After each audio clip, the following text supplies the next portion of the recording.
María Emilia Tillú sobre este otro tema que es menos circunstancial, porque se hace cada día más permanente. Las inmigraciones traen esta situación de que si es que son inmigraciones de balneario en el verano, bueno, uno sabe que van a estar por un tiempo determinado y después se van. Los argentinos vienen acá a Viña del Mar, vienen al balneario del litoral central y se van.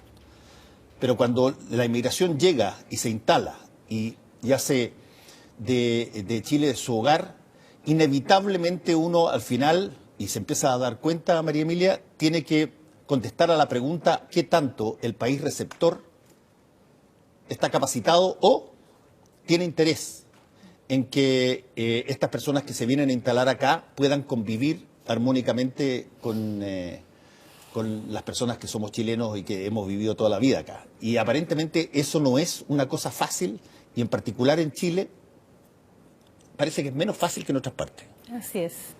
Bueno, primero muchas gracias por la invitación y la oportunidad también de decir algunas cosas sobre el fenómeno social de la migración y lamentablemente un problema, que es el problema del racismo, ¿no? Decir que, por ejemplo, a principios de los 90, la primera comunidad que llegó como inmigrante, no para balneario, fueron los argentinos, en un momento de crisis económica. Sin embargo, chilenos y chilenas no ven a los argentinos como inmigrantes, lo ven como un extranjero. Es decir, hacen una diferencia radical con quienes llegaron después, que fueron peruanos, bolivianos, ecuatorianos, sobre todo en ese periodo. Aunque se queden los argentinos acá. Aunque se queden, tienen más posibilidades laborales, son más bien vistos, tienen un lugar distinto en el imaginario de las representaciones que tienen los chilenos sobre Argentina, ¿no? Independientemente que haya siempre ese lío, ¿no? Y ese suerte de conflicto que va a ser, digamos, sirve un poco para broma, ¿no? Sobre los argentinos, pero la mirada que tuvieron hacia peruanos, bolivianos, ecuatorianos en un primer momento fue una mirada bastante dura y una recepción muy compleja, ¿no? Muy compleja, preñada un poco de la desconfianza o la xenofobia que implica el miedo que se le tiene a los demás. Y luego ya más en el siglo XXI comienzan a llegar personas del Caribe, llegan colombianos, llega gente de República Dominicana y llegan haitianos también. Y allí la cosa es mucho más dura porque efectivamente la cuestión de la piel, ¿no? Nosotros hemos hablado mucho de eso, la piel, el color de la piel parece ser un obstáculo, ¿no? De reconocimiento, de comprensión, de amistad, de igualdad, ¿no? Y yo siempre digo, no nos olvidemos que somos 1 millón y tantos chilenos viviendo en el extranjero y que algunos chilenos lo han pasado bastante mal, en algunos lugares, situaciones muy similares. Entonces, esa situación de diferencias construidas tanto en la historia como en la política, como incluso a veces en los discursos también, en los discursos de medio de comunicación o en los insultos en redes sociales, terminan construyendo un sujeto negativo, ¿no? Y la inmigración, que tendría que ser un concepto que se entiende como desplazamiento de tanta gente que se mueve en el mundo hoy día. Chile no está ajeno a eso, porque además está visto como un país exitoso económicamente, en realidad donde se puede encontrar trabajo. Lamentablemente la inmigración es vista negativamente. Y eso es una contradicción, porque en definitiva la riqueza que trae la inmigración es muy grande. O sea, ahora, tú dijiste una cosa que es bien interesante. ¿Por qué razón habrían determinados inmigrantes de tener una consideración desde el punto de vista de los chilenos como si ellos son extranjeros, pero no son considerados invasores, llamémoslo así? Por ejemplo, voy a poner un ejemplo, los alemanes en el sur, los argentinos en todo orden de cosas, los croatas en distintas partes que han venido desde la Segunda Guerra Mundial en adelante. Todos tienen de alguna manera la misma lógica, son todos blancos.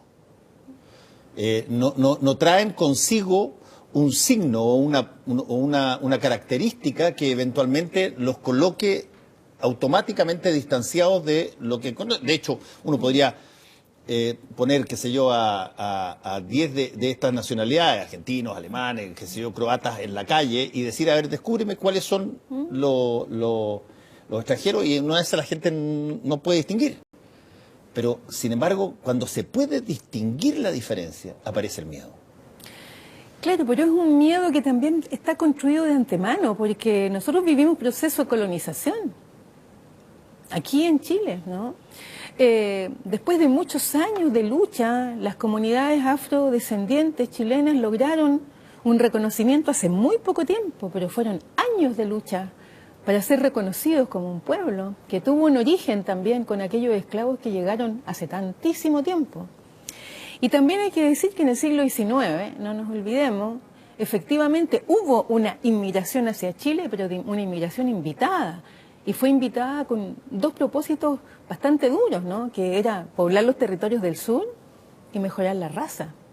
Entonces la cuestión de la raza, que es algo que además no existe, que está comprobado que científicamente no existe, parece que es constituyente también de un modo de mirar al otro, a la otra, como con una diferencia que no tiene ningún sentido, porque en definitiva, por otro lado, haitianos y haitianas, por ejemplo, están trabajando en distintas ciudades del país, ¿no?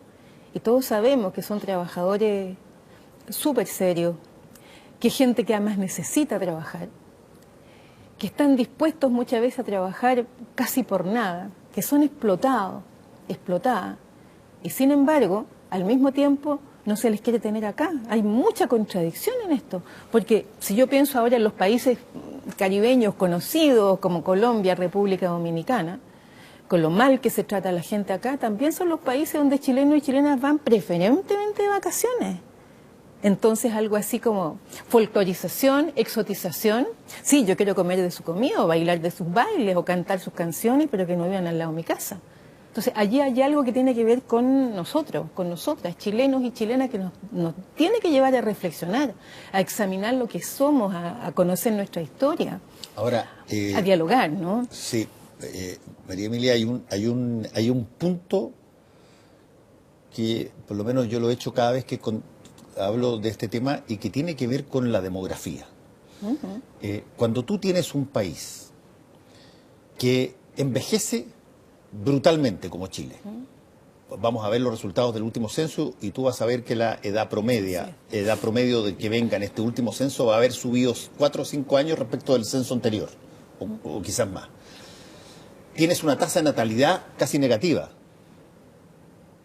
o por lo menos pareja. Por lo tanto, no se producen, llamémoslo así, chilenos que reemplacen a aquellos que salen de la fuerza laboral o que mueren con la misma profusión.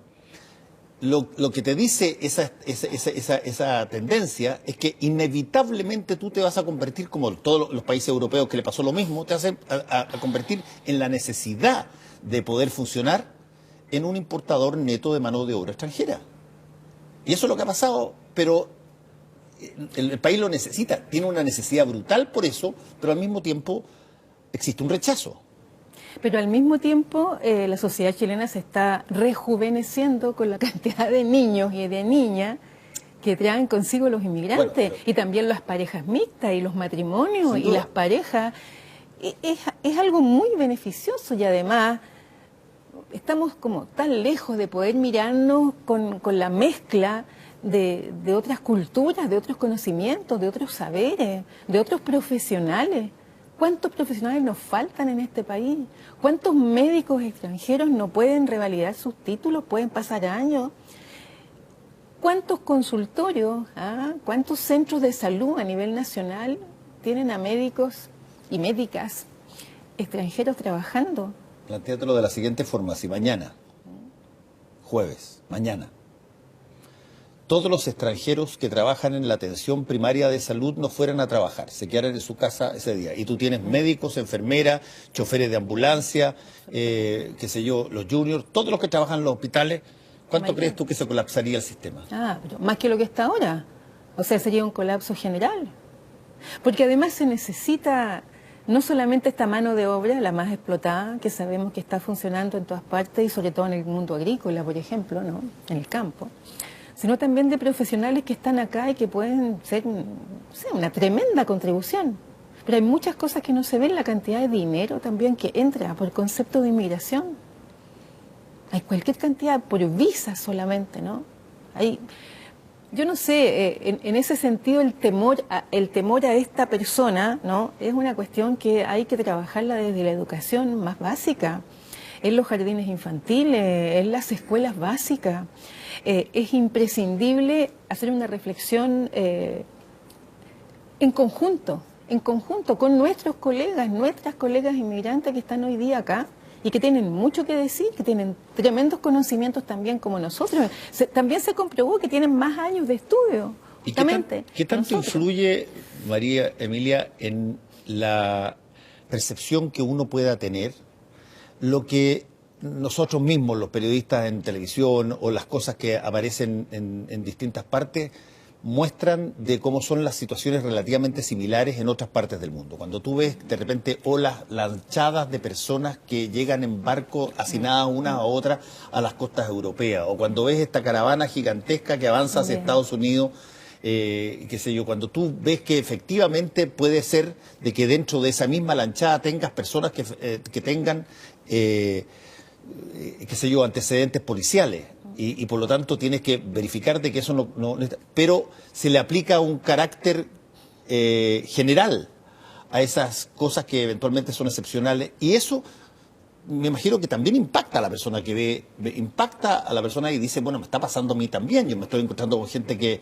es de distinto color, es de distinta costumbre, funciona con otro idioma. ¿Por qué no voy a encontrar de que va a llegar todo lo mismo malo que dicen que llega a otros lados? Bueno, porque eso ha sido tremendamente publicitado también, con discursos de odio, con falsas noticias. O sea, son las propias cifras de la PDI que muestran la bajísima cifra de delito cometido por los inmigrantes. Y sin embargo, los migrantes también son víctimas de delitos, de estafa. Yo creo que lo que ocurre a nivel, efectivamente lo que tú señalas a nivel mundial, esa idea de que un inmigrante es peligroso, invasor, delincuente, malvado, que hay que tener cuidado. Además, ese inmigrante además tiene otras características, no solamente el color, pero ponte, tiene una religión distinta. ¿Sí? Y eso te afecta a ti en que eventualmente tú vas a aceptar que entre a tu país alguien que puede mirar el mismo problema de una óptica distinta en términos religiosos. También es complicado. Bueno, pero esa es la xenofobia. Si la xenofobia se construye por el temor. O sea, no vamos a poder, ¿cómo vamos a ser un país único, no? Todos iguales, es una cosa terrible, solo pensarlo lo encuentro siniestro, ¿no? Que la xenofobia, efectivamente, este temor tan grande al otro, a la otra, comienza a construir estos procesos de racialización que van racializando y van colocando en un lugar negado a un montón de gente, y es un tremendo error. O sea, no sé, tú has vivido afuera, hemos estado afuera y sabemos perfectamente dónde han ido nuestros hijos al colegio, con gente que viene de todas partes, de China, de Corea, de África del Sur, de Argelia, de América Latina. ¿Y cuál es el problema de compartir con niños de todas partes? Eso es lo que yo creo que tenemos que comenzar a trabajar, ¿No será a reflexionar? el problema, María Emilia, también. no será el problema que nosotros también tenemos de alguna manera una mirada despectiva hacia todos los que no son diferentes, aunque sean chilenos? Por supuesto.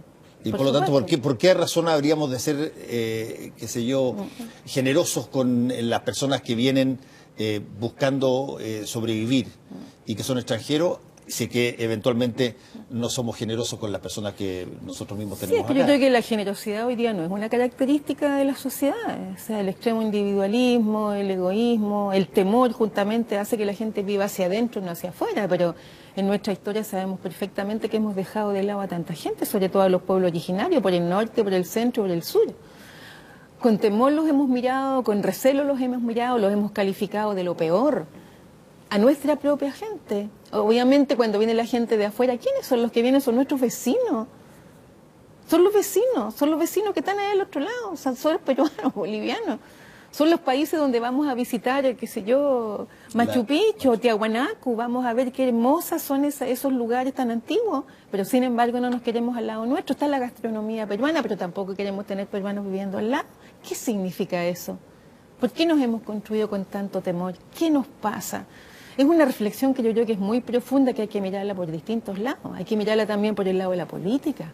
Hay que mirarla por el lado de las políticas públicas, de ver las leyes de migración que se están planteando, ¿no? Que están castigando a tanta gente. Que no hay una seriedad, ¿no es cierto? No se han consultado a las personas expertas, los especialistas. Porque la inmigración ya está en Chile. Chile ya es un país de inmigrantes.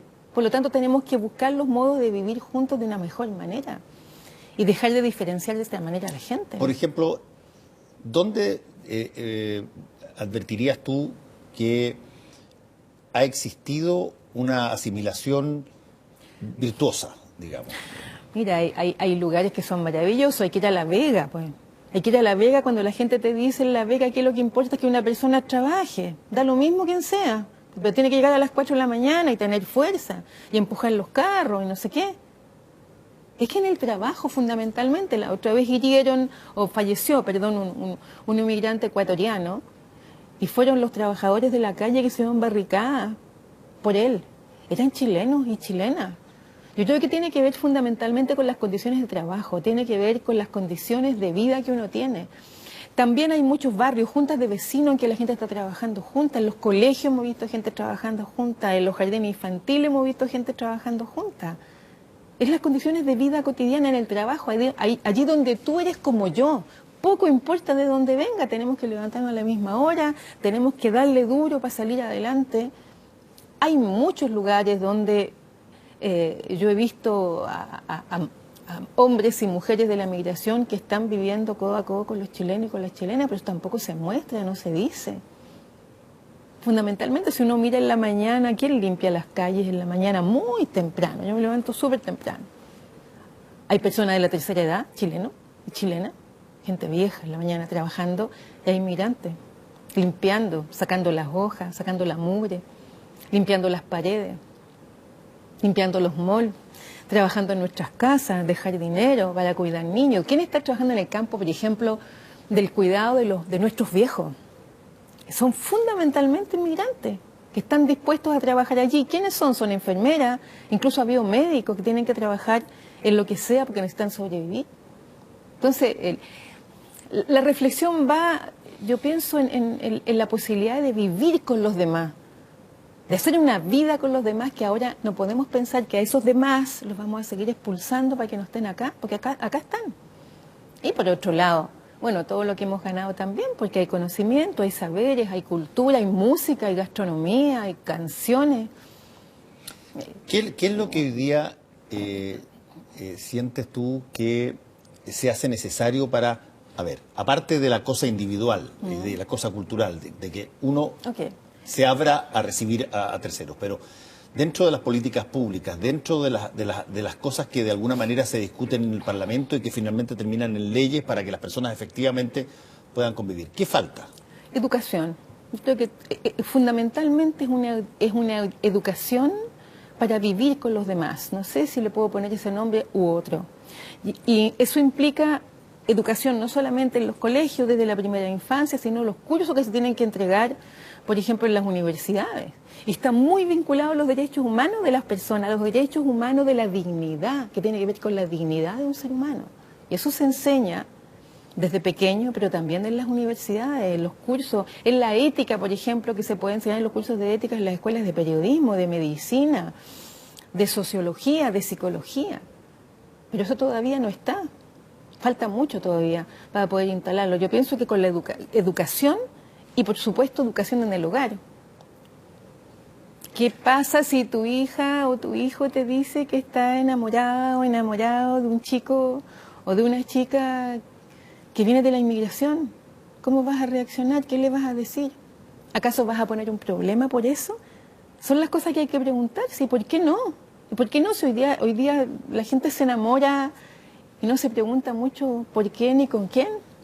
Entonces, yo sí tengo mucha esperanza en los niños.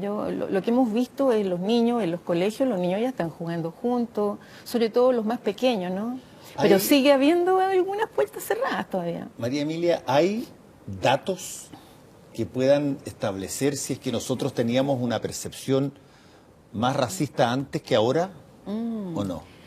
Nosotros, bueno, el Instituto Nacional de Derechos Humanos, el año 2017, hizo una encuesta nacional sobre racismo. Y era bien interesante lo que salía. Hay muchos datos, podríamos estar hablando mucho rato, ¿no? También la Universidad de Talca hizo una interesante el año pasado, más chiquita, ¿no? Pero, por ejemplo, aparecían cosas curiosas. Los chilenos consideraban que los inmigrantes eran más trabajadores y más cumplidores. que los chilenos, por ejemplo. Pero al mismo tiempo los consideraba más sucios, por ejemplo, ¿no? Y claro, cuando las condiciones de vida, si puedo dar algunos ejemplos, cuando las condiciones de vida te muestran que una pieza infame vale 180.000 pesos y que solo se le arrienda a haitiano y que no tiene baño, que no tiene agua y que no tiene condiciones. ¿Qué le dices tú a los hijos de esas personas que pueden llegar al colegio sin posibilidad de lavarse? ¿Cuál va a ser el juicio que se va a establecer contra esos niños en un colegio, ¿no? ¿Qué se les va a decir? Que llegaron desaseados. Hay que preguntarse las condiciones de vida que tiene una persona primero, tiene que ver también en la lucha contra la pobreza, que nos ha pasado a nosotros también en Chile, ¿no? ¿Qué pasa cuando un niño trabaja o estudia en esas condiciones, ¿no? ¿Acaso no puede haber comprensión en ese sentido? Vete que Chile es un país católico. A mí me resulta curioso porque la mayoría por lo menos ha bajado, pero la mayoría de la gente se declara así, el censo, se sí. declara católico y se supone que tiene, por lo tanto, eso tiene ciertas virtudes también para entender entonces cómo consideras al otro o a la otra. Claro, ¿y qué es lo que pasa con eso entonces? Condiciones de vida terribles, explotación en el trabajo. Una estudiante de trabajo social hoy día envía en el Facebook una situación terrible, no la atienden porque es haitiana, en un centro de salud de Cerro Navia. Y ahí espera y no le dan posibilidad de ser atendida. Llegan otros haitianos y tampoco los atienden. ¿Cómo se llama eso? De parte de una trabajadora social, la misma profesión que la chica hoy día, en la cual la chica se está formando. Ella misma dice allí, ¿cómo nos pueden enseñar tantos valores del trabajo social si una trabajadora social decide no atenderla porque es haitiana? Esas son las cosas que hay que reflexionar, yo pienso. Ahora, ese es un punto interesantísimo, lo que tú dices de la escuela y todo lo demás. Pero hay un segundo punto que ya tiene que ver con lo que podemos hacer todos en nuestra casa. Te lo planteo de la siguiente forma. Si es que los papás, nosotros, en la comunicación cotidiana nos referimos a los inmigrantes de una manera despectiva, es muy difícil que los niños no permeen eso. Obviamente. Eso. O sea, tiene que ver también con, de alguna manera, una cosa que uno no le puede echar la culpa al colegio, sino que tiene que ver con lo que uno puede hacer también. Pero uno puede hacer mucho en su casa. O sea, ¿cómo educo a mis hijos? ¿Con quién le permito que se junten? ¿Solamente con aquellos que tienen muchos medios? ¿O que tienen un rostro que nos agrada? ¿O que tienen un color de ojo que nos agrada? En la encuesta que realizó la Universidad de Talca, entre muchas cosas que salían a principios del año pasado, salían cosas como las siguientes, ¿no? Que ser rubio de ojos claros era ser más inteligente. Y fíjate que es algo que hay que pensarlo y reflexionarlo seriamente. Uno se podría reír primero, ¿no? Pero en realidad es lo que aparece en la representación y los imaginarios que tenemos sobre la inteligencia, ¿no? La inteligencia y lo blanco, el lugar de lo blanco como marca, ¿no? Versus todo lo demás, ¿no? ¿Y qué decimos cuando nace un niño? ¿Qué se dice en los hogares cuando nace un niño? Clarito. Menos mal que, ¿no?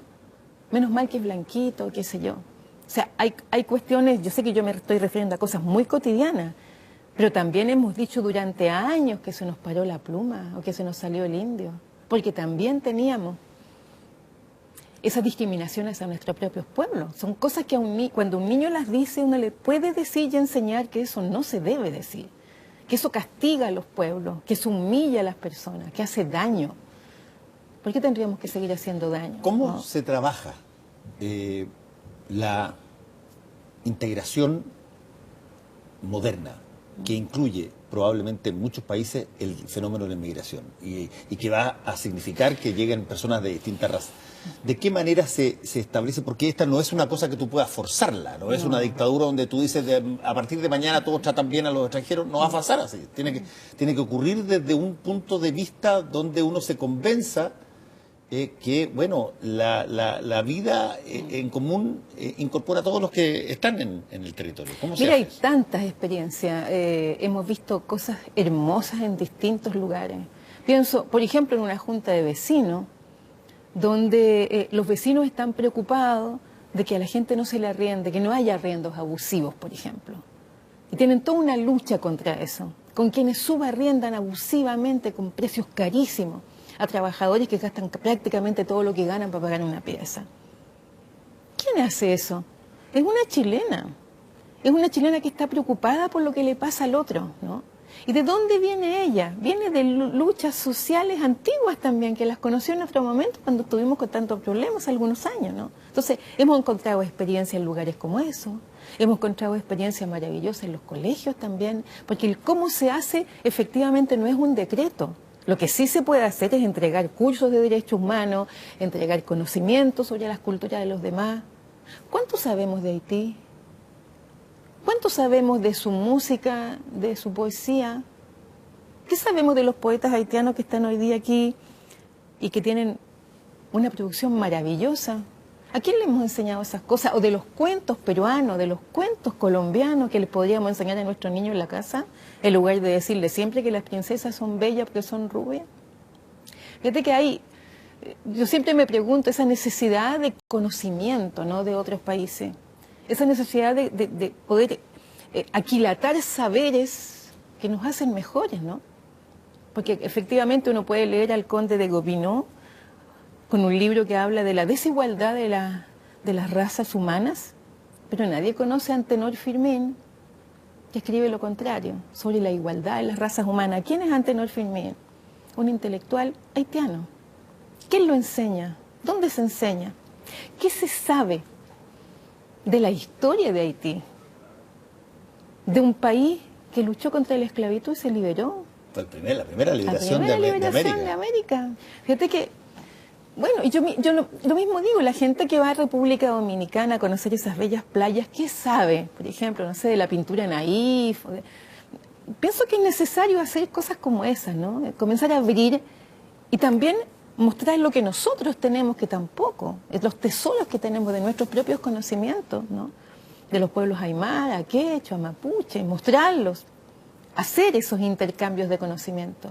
A lo mejor puede parecer muy loco lo que digo, pero en realidad hay personas que ya lo están haciendo y hay unas muestras de interculturalidad que son bellas, que son muy distintas a la multiculturalidad, como colocar un kiosco, ¿no?, donde cada uno muestra su cultura. No, otra cosa es la interculturalidad, es decir, hacer las cosas juntos, ¿no? Recuerdo de una historia que me contaban el otro día de una preocupación muy grande que tenía una profesora porque no hallaba cómo decirle a un niño haitiano qué es lo que iba a hacer para el día de la fiesta nacional, para el 18 de septiembre, porque no lo quería obligar a vestirse de guaso, ¿no? Y el niño, ¿no?, le dice, pero yo me pongo lo mismo que se pone mi amigo, pues si estamos en una fiesta, no había ningún problema. Que se vista de una o de otra cosa el niño, ¿qué le importa? Quiere pasarlo bien, quiere jugar. Entonces, también la visión adultocéntrica, ¿no?, que quiere hacer aquello que le parece complicado, incluso para arreglar las cosas, puede complicarlas más todavía. Los niños no hacen diferencia, los pequeños no hacen diferencia por color. Ni siquiera les preocupa. Pero alguien se los enseña. Yo creo que por ahí a lo mejor hay algunos hilos que tirar interesantes para poder, yo diría, luchar contra este problema del racismo, que es una cosa, que es una suerte de ideología maldita, ¿no?, que fue tan terrible durante la Segunda Guerra Mundial y que además va cambiando. Recuérdate que si uno comienza a mirar a quienes se odió en un momento, no es a los mismos que se odia después, y los que se odia después, lo que se odia después. Porque el odio más grande contra los judíos ya cambió. Hoy día son los mexicanos en Estados Unidos, o llamados chicanos. Hay una ley en Estados Unidos, la ley de perfil étnico de Arizona, el año 2010, que permite que se detenga a cualquiera que se parezca a un mexicano. ¿Y a quién nos parecemos nosotros? ¿No podríamos ser nosotros también, Estados Unidos? Entonces, pensar el mundo más allá de Chile. Yo creo que también Chile es un país maravilloso, pero pensémoslo un poco también fuera de acá, ¿no? Y tratemos de imaginar, ¿no?, que hay otros lugares, que hay otros paraísos también donde podríamos estar o con los que podríamos convivir cuando tenemos la gente acá. ¿Por qué no preguntarle a ellos, ¿no? En todo caso, antes de terminar, voy a decir que María Emilia Tillú escribió sobre algunas este tema. Cositas, Este libro, El racismo en Chile, lleva ya algún tiempo afuera y lo pueden perfectamente adquirir si es que alguien quiere conocer un poco más de cómo las cosas en términos de datos y en términos de convivencia están ocurriendo en Chile. Muchas gracias, María Emilia, por haber Muchísimas estado gracias aquí a con ti. nosotros. Maravilloso, gracias.